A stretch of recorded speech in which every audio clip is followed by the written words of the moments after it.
और market masters में बाजार के दिग्गजों में जाना माना नाम आनंद राठी वेल्थ के जॉइंट सीईओ फिरोज अजीज साहब हमारे साथ शो में शामिल हो चुके हैं।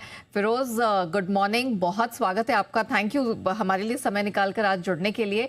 बाजार बहुत ही इंटरेस्टिंग लेवल पर आ गया है और अब फाइनली हम देख रहे हैं धीरे धीरे ऊपर की तरफ सरकता हुआ दिखाई दे रहा है। भागने दौड़ने की जल्दी में नहीं है, लेकिन आज 24,500 के भी लेवल को हमने इसे टच करते हुए देखा है। क्या लग रहा है, जितना भी कॉन्फ्लिक्ट हुआ पीछे, जितना भी हमने पिछले क्वार्टर में एक प्रेशर बनता हुआ देखा, फाइनली अब क्या बाजार भागने को दौड़ने को ऊपर तैयार है?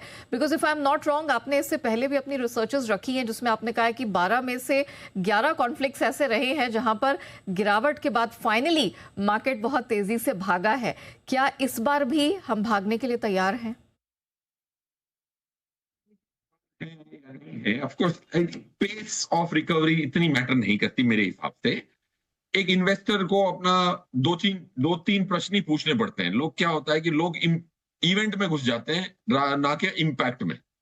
इवेंट ट्रम्प साहब क्या करेंगे, वॉर का क्या होगा, उसकी इम्पैक्ट क्या होगी, उसको एनालाइज करने में लोग कम वक्त बिताते हैं।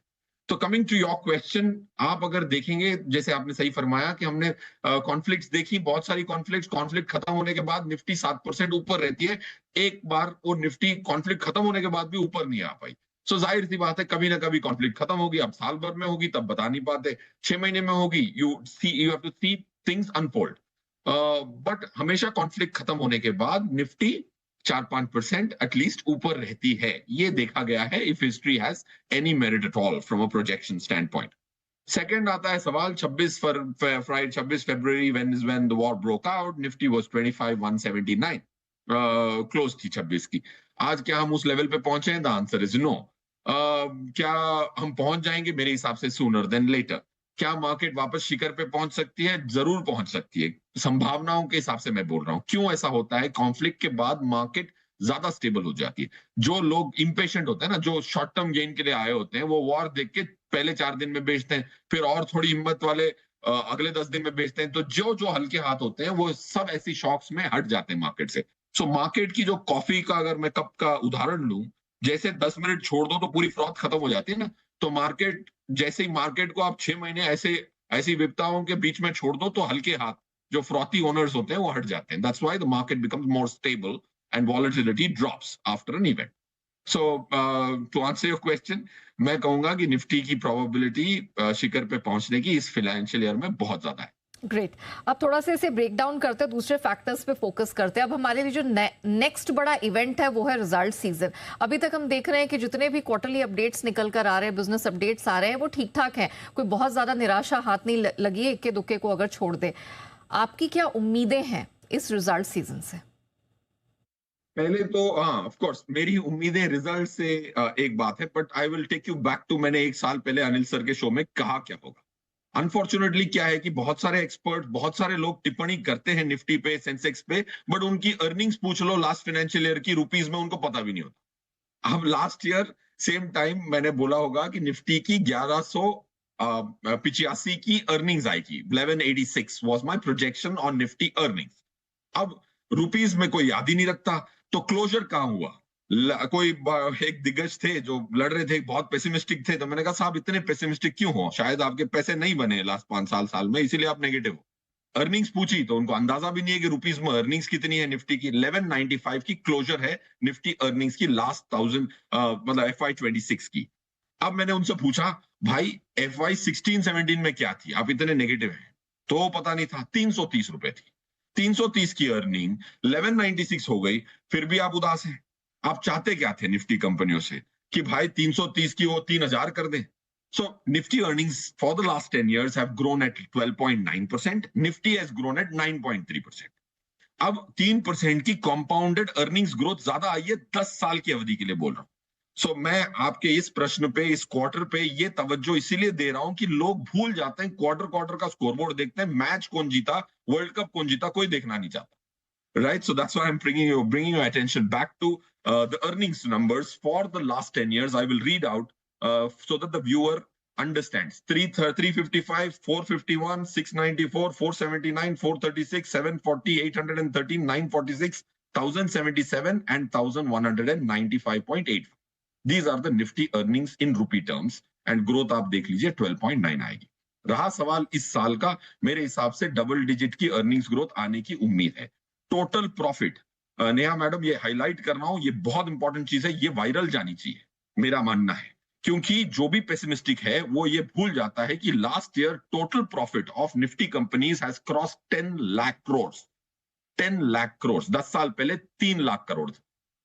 अब 3 लाख करोड़ कमाती थी 50 कंपनियां, आज 10 लाख करोड़ पार कर चुकी हैं। तो FY26 में total profit, forget the free float and stuff, 10 lakh crore की प्रॉफिट 50 कंपनियों ने इंडिया की कमाई है। इसका प्रचार करेगा कौन?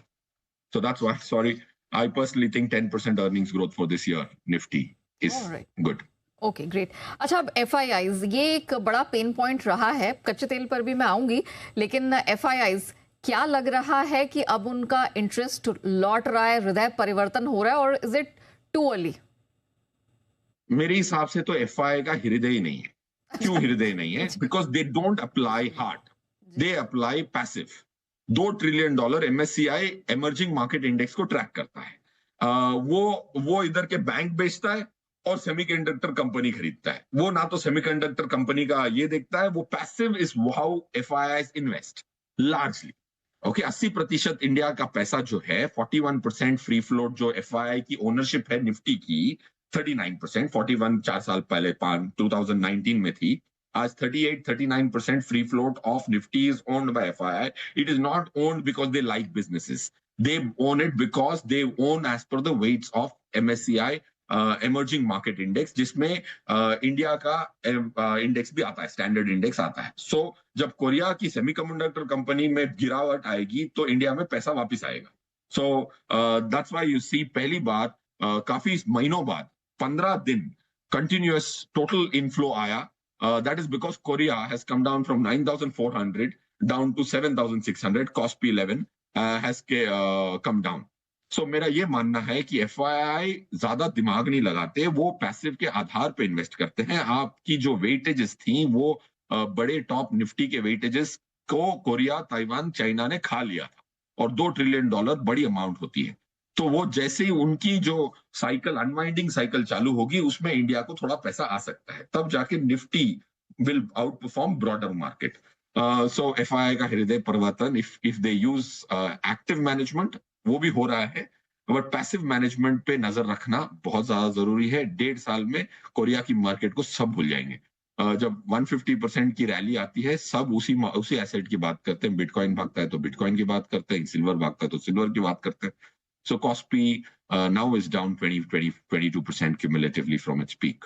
ऑलराइट फिरोज, फिर यहाँ पर पैसा बनेगा कहाँ? कौन से सेक्टर्स हैं, या अगर फंड्स को ही अप्रोच करके यहाँ जो दर्शक आपको सुन रहे हैं, रिटेलर्स जो समझना चाहते हैं कि अब यहाँ से रणनीति क्या अपनाएं, आपके हिसाब से अब इस फाइनेंशियल ईयर के लिए क्या रणनीति होगी, आने वाले क्वार्टर्स के लिए कहाँ ध्यान देना है?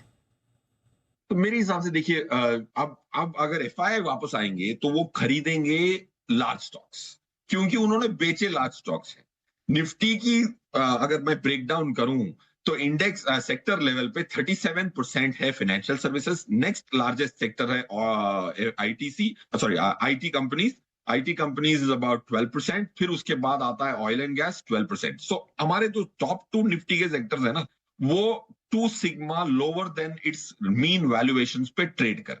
तो निफ्टी में अगर टॉप 2 सेक्टर्स की ऐसी हालत हो, फिर भी निफ्टी ने आपको वॉर के बाद, जैसे मैंने कहा था, 8-10% ज्यादा गिर नहीं सकती अनलेस इट गोज न्यूक्लियर। उतनी टॉप 2 सेक्टर्स के इतनी तबाही के बाद अगर आप, Nifty has been resilient, so we have to all be positive. So मैं कह रहा हूं कि आपको फोकस करना है इन 2 सेक्टरों पे।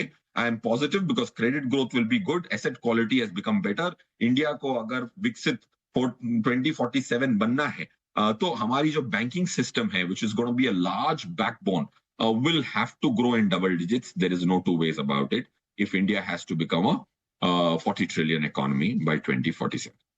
All right, Feroz, it was a pleasure speaking with you. Thank you so much समय निकालकर इतनी गर्मजोशी के साथ हमारी इकोनॉमी और बाजार पर अपनी राय रखने के लिए। Thank you so much.